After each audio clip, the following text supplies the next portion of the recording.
Physicians can really answer a lot of the questions known to man, but one of the questions they really struggle with is, where should I put my money, what should I do with things, and how can I set myself up for retirement? Welcome to ReachMD Book Club. I'm your host, Dr. John Russell. Today we're talking with James Hemphill, co-author of Changing Outcomes, a financial recovery strategy for peak career physicians. Jim, welcome to the program. Thank you. Happy to be here.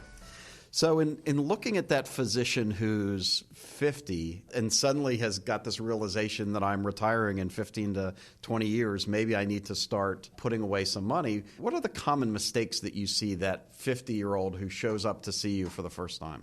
So the usual mechanism by which Americans get into financial trouble is owning too much stuff. And there is a great illusion in America, which is that rich, so how do you define being rich? How can I tell if I'm wealthy?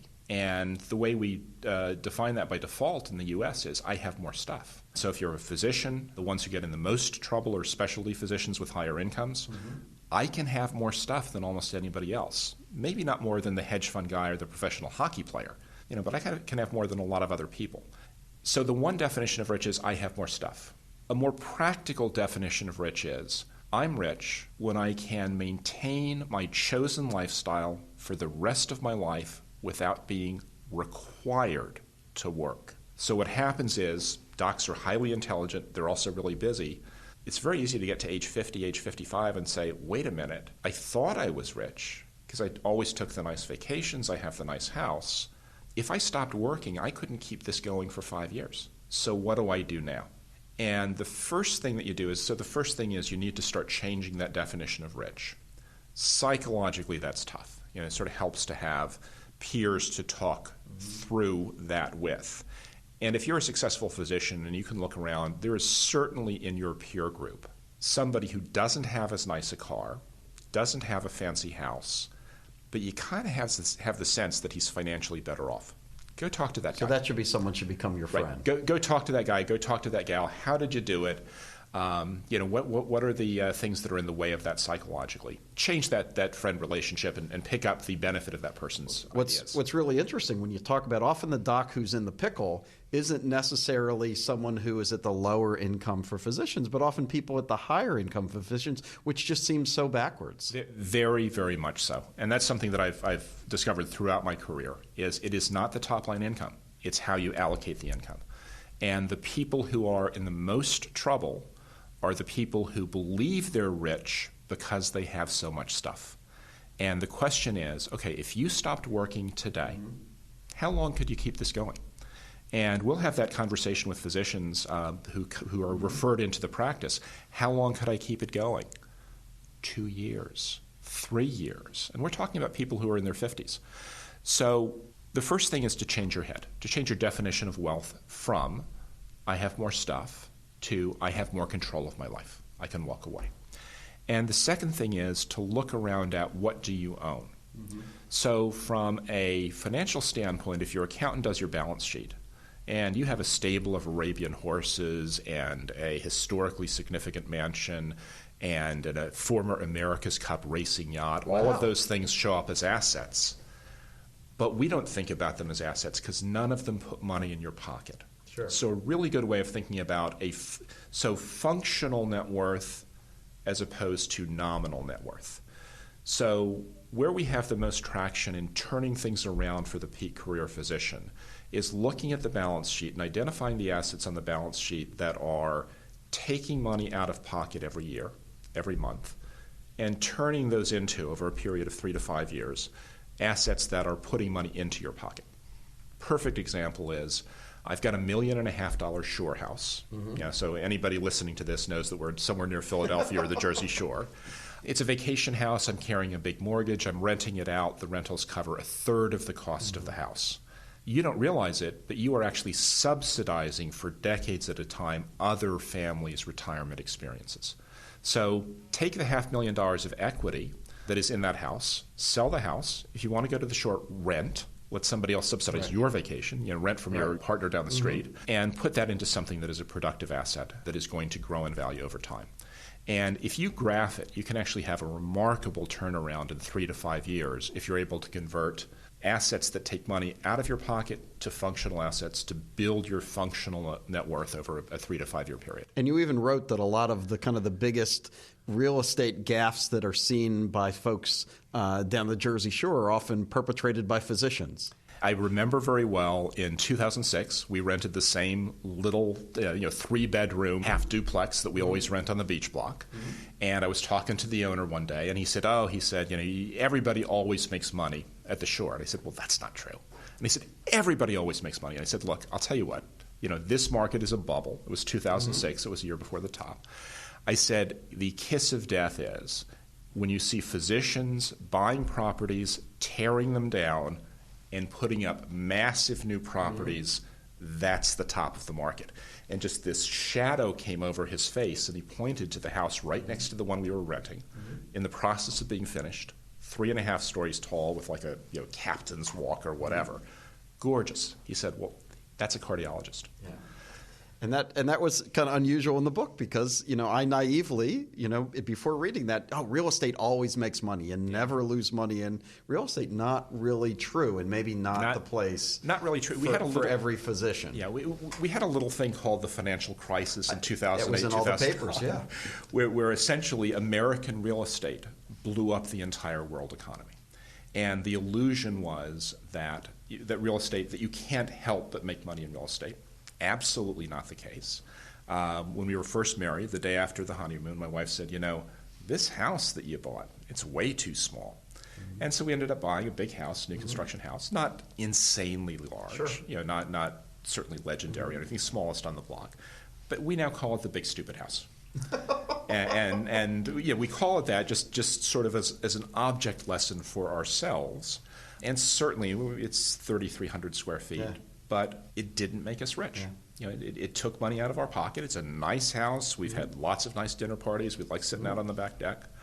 But it's the big stupid house. So the compound interest can be really very exciting, very sexy, right? Yeah. So I love the thing in the book where you illustrate, boy, there's the person who puts away from 35 to 45, comparing that person who puts away from 45 to 65. Can you walk us through there? So imagine that you get out of med school, you're age 35, and you start saving 20% of your income. And you do that for 10 years, age 35 to 45. Mm-hmm. Assume you get 8%, about the historical average return of the stock market. And then you stop. Mm-hmm. You only save for 10 years. And somebody else at age 45 starts off, saves 20% a year for the rest of their career, for the next 20 years. The 20-year saver never catches up. So for the early saver, most of the value, the terminal value, $3.5 million in this case, is from growth. For the later saver, only about half the value is growth. The rest is just sort of the brute force effect of savings. Which is why for the 50 or 55-year-old physician who has underaccumulated, they don't have time on their side. So they really need to start right-sizing the lifestyle now as opposed to later. They need to take existing assets and make them more productive. It's much like that diabetic who comes in who suddenly they need to change everything about what they're eating, their diet and things like that. So people need to go on this financial diet, so to speak. And that's a great analogy. You don't want to start with small changes at the margin and sort of find out 5 years later it's not enough. Just commit yourself to a radical makeover, and you really can get traction, but you have to give yourself as much time as you can. For the older physician, the kind of the mid-career physicians, so accumulation of stuff is a big mistake. Yep. Often are we putting things in the wrong... are people trying to manage the stock market themselves? And where if I'm going to put money in the stock market and I'm in mid-career, should I be trying to read the paper? Am I going to figure out, the Jim Cramers of the world? Are they going to lead me to riches? So understand, and you and I have talked about this, that you can own the 500 largest companies in the U.S. by buying an index fund. And so you get all of the profit potential of that investment. Start there. The chances that you are going to actually make returns at the margin, have a measurable, sustainable advantage over the market, that chance is remote. And what is your time worth? So you think about a physician and who's, I had a conversation with a guy who's the head of cardiology of a really well-known Midwestern hospital, and he said he has colleagues who are behind the eight ball financially, and he sees them day trading in their offices in between patients. That's what they're trying to do. They're trying to make it back by day trading. That's not a job. So the best way of thinking about it is you want your investments to be sensible. If you're 50 years old, it's entirely possible you're living for 40 or 50 more years. Educated people live longer. Physicians live longer. Female physicians live longer still. You're going to have a lot of time, so you want to have growth, but you're not going to find an advantage by trading actively in your account. What you want to do is you want to push savings. You want to make your assets productive. At that point, there's a good argument for having a relationship with an investment advisor who knows what they're doing. Now, I say that because I am one or think that I'm one. Sure. But the big thing is don't expect investment results to make up for deficits in savings and spending. Always get the saving and spending picture right first.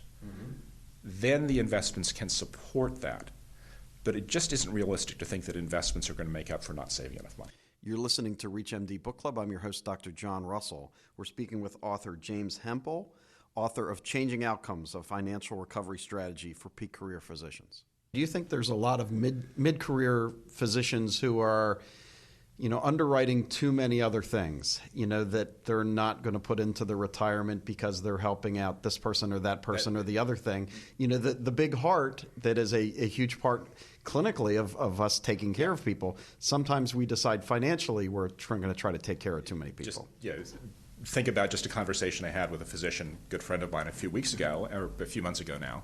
And one of his relatives was changing jobs, moving from one city to the other, leaving a highly compensated job with no new job. And he and his wife, both physicians, he said, I guess we'll just have to pay for them until they find a job. But said it wasn't even thinking about it, just, that's my job. Well, it's not. So it's tough with kids, it's tough with friends, it's tough with relatives. Economic life support for other people is something you can't do. Now, if you're worth $10 million at age 50 because you started everything and you lived modestly from the beginning, maybe you can help somebody, though it's probably not going to help them. If you're trying to make it up late in your career, you need to cut that stuff out.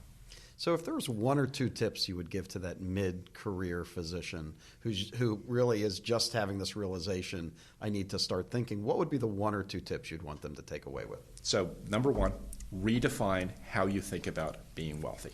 Make it about independence and not about stuff. Number two, look at your balance sheet.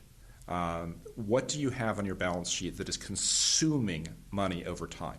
And you may think about it, if you're a specialist and you have a $10,000 a year expense, you may think, well, that's nothing.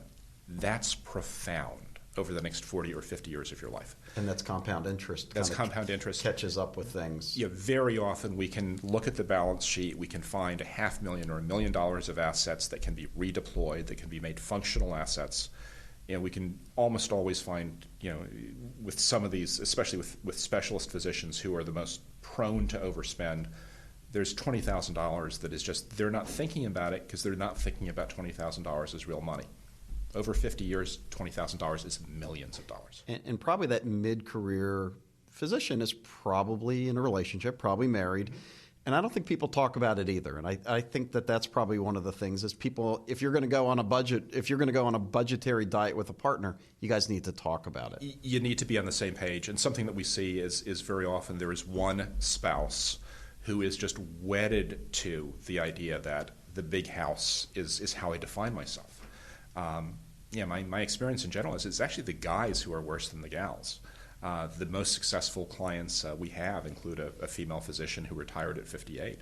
Put away the idea that I am defined by the stuff that I have. You're defined by what you do for a living. I mean, just any doctor does something as a living that is profoundly more valuable in some sense than what almost anybody else does. Well, Jim, thank you so much for being on the show. The book is Changing Outcomes, a Financial Recovery Strategy for Peak Career Physicians, available on Amazon.com. Thank you so much for being on the show.